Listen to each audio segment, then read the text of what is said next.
morning and welcome back to the lecture series. We are discussing short story and novel.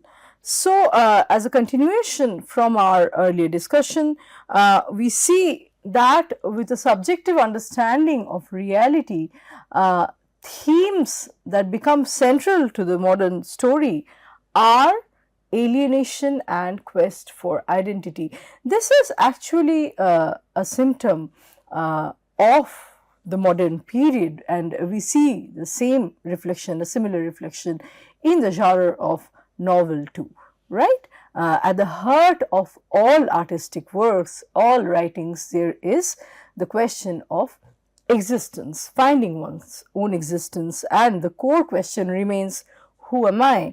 So, the main formal features of the modern novel, novella, and the modern short story are quite the same. They center on different points of view. So, the polyglossia, the layered texture of the artwork is rendered through these multiple perspectives, multiple points of view. Then we have an emphasis on the inner experience, the journey of the journey on the inner, the psychic journey, which remains more complex than the outer world. Then we have the quest for a transpersonal knowledge of the world, a knowledge that transcends our personal bounds, something that unifies a given humanity, a given society. So, transpersonal knowledge that once again brings to the fore the transpersonal self.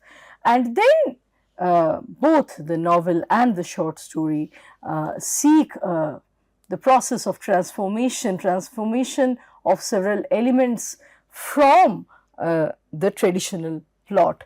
So, we see how the modern period embarks on revisiting the realist point of view, the naturalist representation, for example, and then using of too many metaphors and metonymy in the place of verisimilitude, right? And the metaphors and metonymy go on to define and describe the events and characters. In the presentation of events and characters, metaphor, allegory, symbols are sought rather than a literal representation. Then we are talking about a certain economy in form and style. In other words, a tightness is an apodictic message, a brevity, a tightness in the entire narration is symptomatic of the modern period, modern and postmodern writing. And definitely there are frequent artworks that experiment with the movement of events in time. So, there is an outright rejection and undermining of the chronological sequencing of events. So, the phenomenological focus on Impressionism draws on subjectivism. There is no absolute point of view. Earlier, there used to be one author and a single point of view being imposed by the author or directly by the narratorial voice, directly by the narrative voice. Here we, with subjectivism, with relativism, values become relative, absolute order is dismantled. So, the world is mediated by our own experience of it, and this harkens back what I have discussed a few lectures back regarding Hermann Brock. Talking about knowledge being mediated, right? So, the very nature of received knowledge, a direct received knowledge that is uniform for all people, regardless of their own specificities, own cultural, own social specificities, is vanishing. It's being flouted time and again. So, knowledge of any truth I mean, a received knowledge which is definitive and final becomes more and more problematic and dubious. And so there is absence of knowledge of any form of truth, especially a truth with a capital T. This leads to the exploration of multiple truths, multiple points of view. So that lonely individuals are typical subjects, and they are symptomatic of the modern fiction, both the short story and the novel. The other quality or feature that defines the modern short story and novel is ellipsis. Ellipsis in modern short stories is very common. By ellipsis, we are referring to passing over the dramatized middle episodes that would be earlier, reported extensively in conventional plots. And herein lies the plot conflict, right? So, from that description, where we have a lot of extraneous elements, we are moving with modernism. We are moving towards the deployment of minimalism.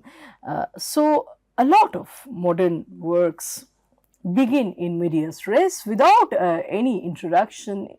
They begin in the middle, and then they never go back to fill in the beginning. And so the narration begins in the middle, it moves towards the later part, and it ends without leaving out, without suggesting any kind of closure or giving any sense of resolution. So the plot remains open-ended. This is very much symptomatic of modern writing. So, in the post-Second World War America, the development of the short stories genre was coeval with the fostering of little magazines that were sponsored by colleges and universities.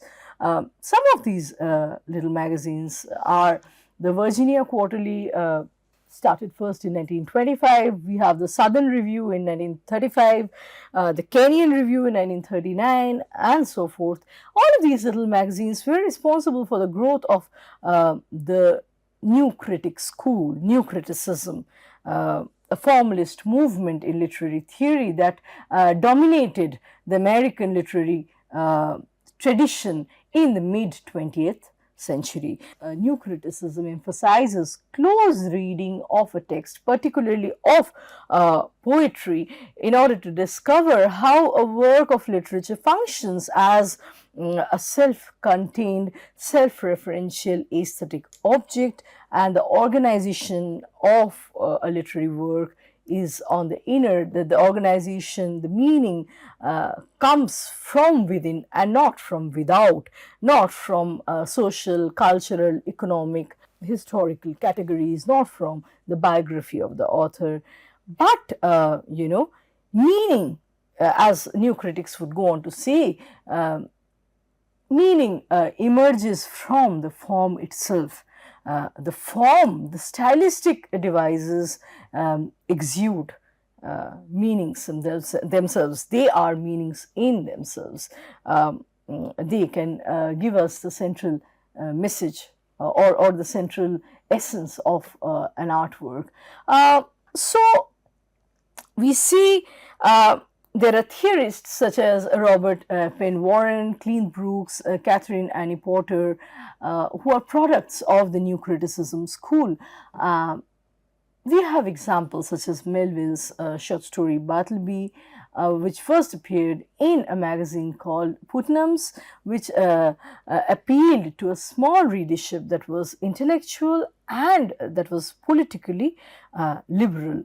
And we see that little magazine plays a very important, vital role in shaping the taste of the intelligentsia.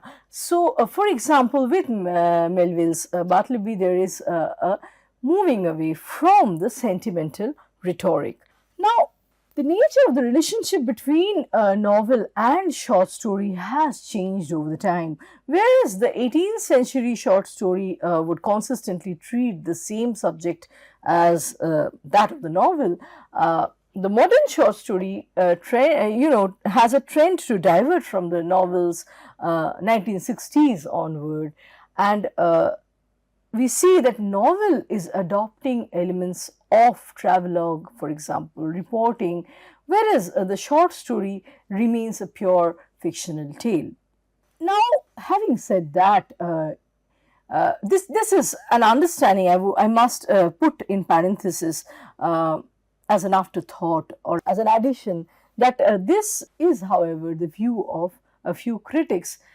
We do see experimentations in short story form as well. So just like a novel is bringing in elements of essay, of film, of painting, we see similar influences of other artworks in short story as well. So it is, or other forms of writing, other creative works also speak to short story. So it's not always true that short story remains a pure fictional tale, only drawing on myths and fables. Now, in Europe, the rise of the short story is intertwined with the emergence of the figure of the modern artist, and it is coeval with anti-Victorianism in its widest sense. So while America has historically championed the short story, and Brander Matthews claims that the Native American novel has come into being through through drawing inspiration from short story. In the late 19th century Britain, the lack of short story writers was chiefly because of this looming supremacy of the Victorian novel.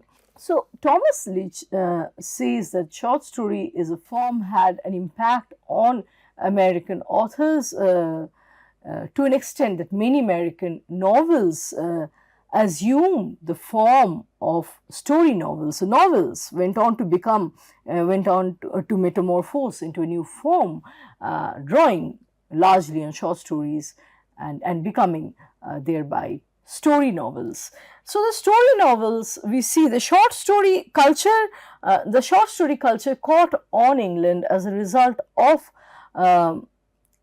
the three-decker or the multi-volume serialized fiction being compressed into and sometimes displaced by the one-volume novel. So the treatment of time, the concept of time changes. People are leading a more hectic life. They find it frequently difficult to read a longer artwork. So keeping in mind the horizon of expectations, also the form of the artwork is compressed, right?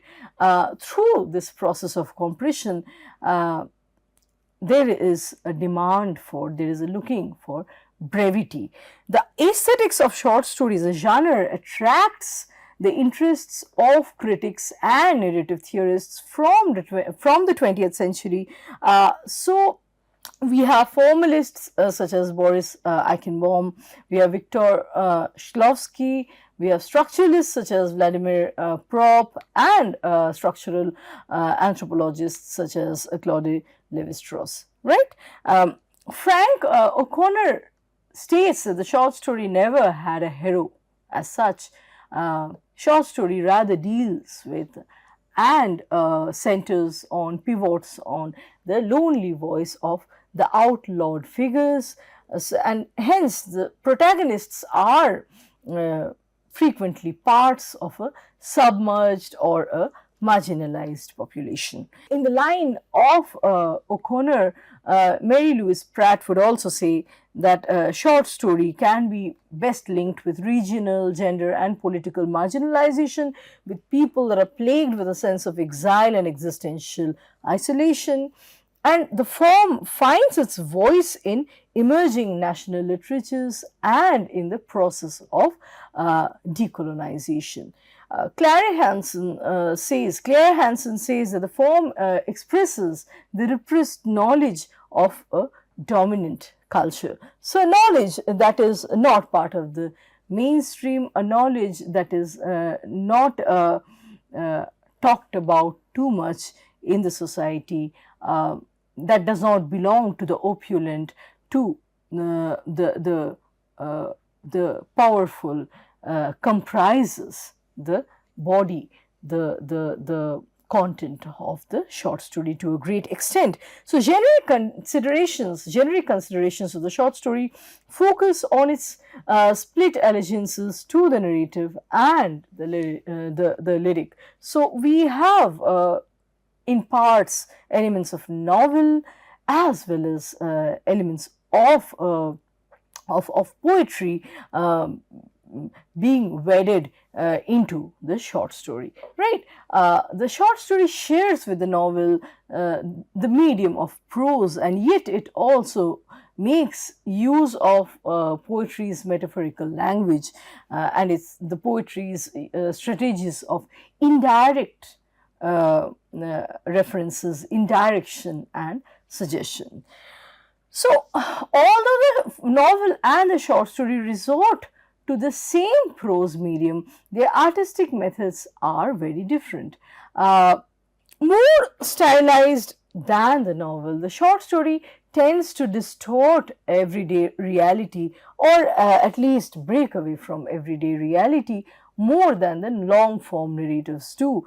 And so, the short story essentially operates through intuition and it has an inherent lyrical effect.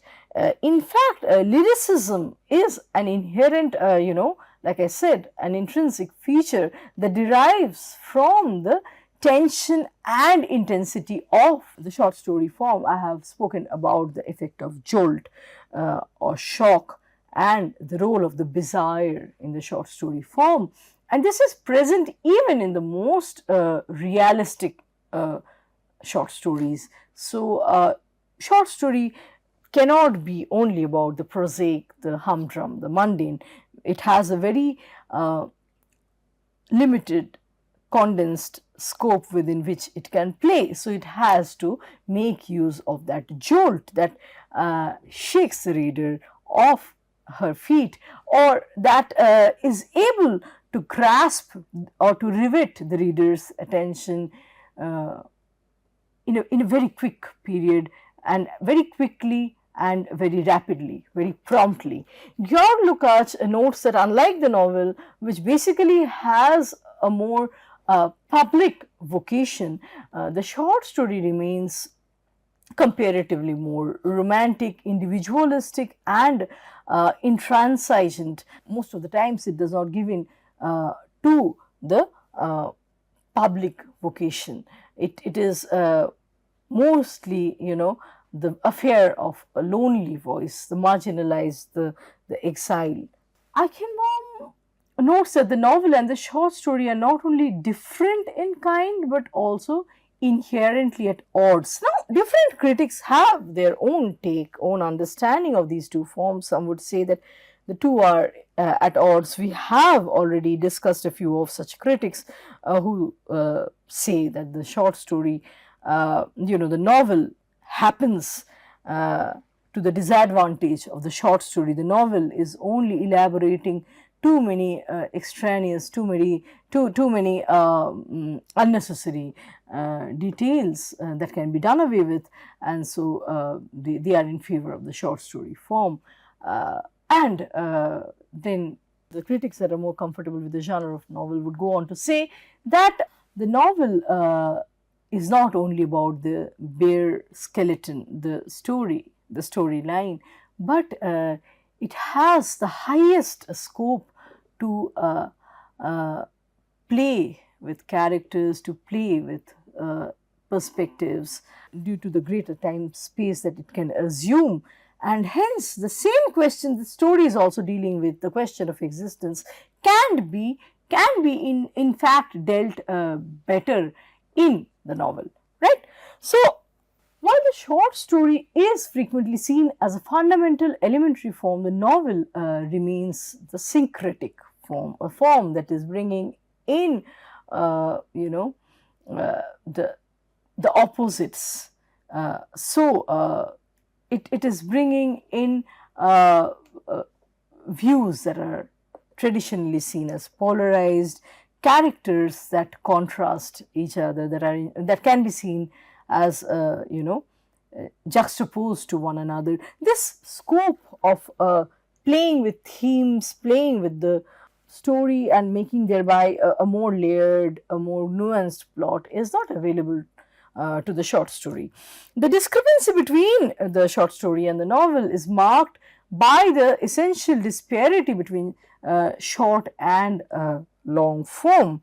So, the short story is a problem in posing a single equation with one unknown. On the other hand, the novel is a problem involving various rules and soluble with a whole system of equations with various unknowns, in which the intermediary steps are more important than the final answer, right? So we see within this within the matrices of characters, their interilluminations, language playing at several levels, the complex treatment of narrative voice, of time and temporality. We have stream of consciousness, we have flashbacks, we have an entire novel happening in hindsight. So this is how the quest for self is attempted in the novel. The short story has to take off at once, because it's owing to its more compact form, obviously, and it cannot harp too much on details. It has to within its limited scope talk about a theme that surpasses its inherent limitations, a theme that is timeless, that is spaceless, that remains, that lingers with the reader even after the process of reading has ended. So Edgar Allan Poe would state that the short story form's brevity invites an analogy between the short story and the spatial dimension of visual arts. So we can see a great analogy, a closeness between painting and photography and short story. So we see some kind of analogy, some kind of similarity between how a painting and photography is created or produced, and how a short story is written. And this differentiates the short story from the temporality of the novel, which clearly unfolds, travels, plays with time. It unfolds in time and plays with, travels in time. So while the novel operates on the assumption that it presents a full and authentic report of human experience, the short story basically deals with a fragment. It could be an incident, it could be a single small scale event, even a fraction of any of these. So in contrast to the novel, which focuses on the interconnectedness of various things, various events that take place over a longer period of time, the short story is interested, and it depicts only a fragment. The short story centers on a scene or a person that is cut off from the larger social, historical, or existential continuum, because there is basically not much time and space to talk too much about the backdrop in a short story. And so the short story concentrates rather on a moment of awareness, epiphany, rather than a completed action. Unlike the novel, the short story does not attempt to embrace the whole of experience with its complex fabric of casual processes or elaborate too much on temporal durations. Instead, short story presents slices or snapshots or vignettes of reality, right? So, we were talking about poetry and short story. It has the inner organization and it has to be pre planned by the short story writer. Otherwise, it will dilute, it might vulgarize. The effect might, the effect which is the soul, the spirit of the story might flow out of it. And the novel's author is persistently chasing the question, the core question. That's the basic difference.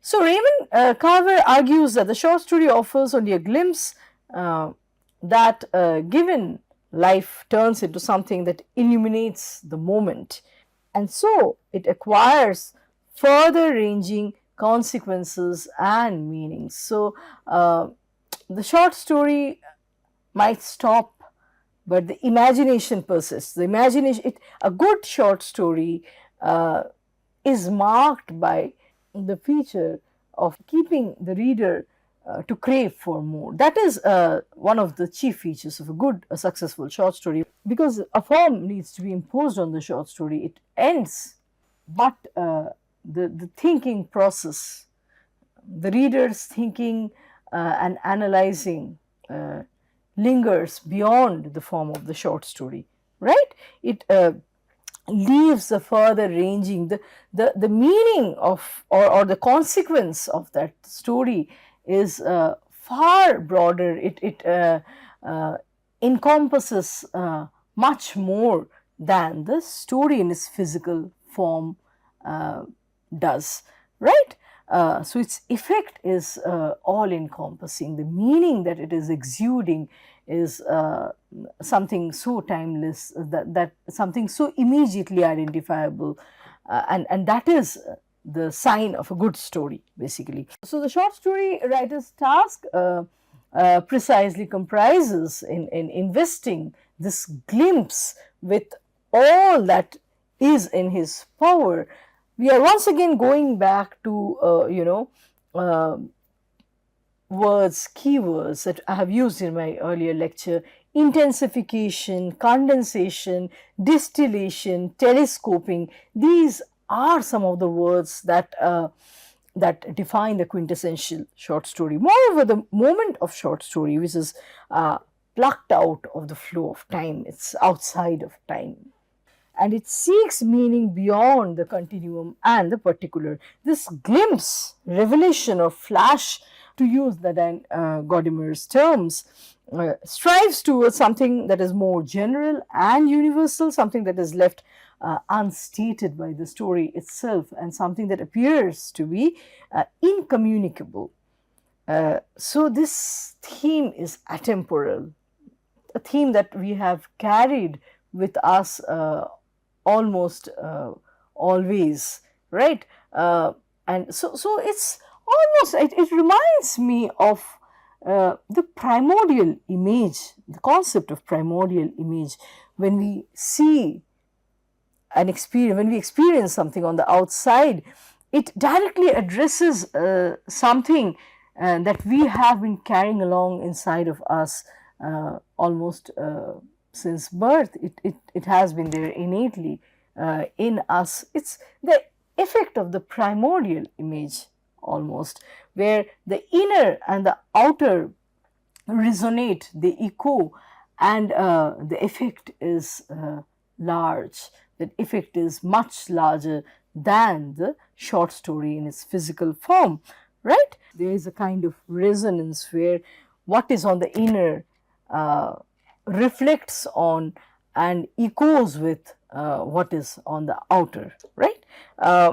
So this echo transcends time and temporality in the case of the short story.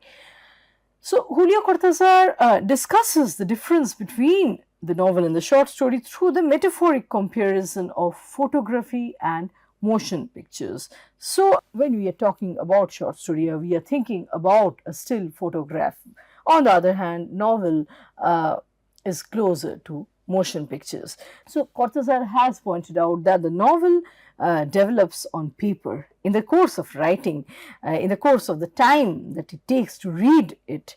And so, there is no internal limit to the novel other than the exhaustion of the artistic material. In other words, the novelist's authorial control lies in imposing a form, a physical form, and thereby a limit to his document, the novel, through writing a stable conclusion or ending. On the other hand, the short story, for its part, begins with the notion of limits. It is more limited. In the first place, it has its physical limits, so that in France, uh, in traditions, I mean, such as French short stories, when a when a story exceeds 20 pages, it is called novel.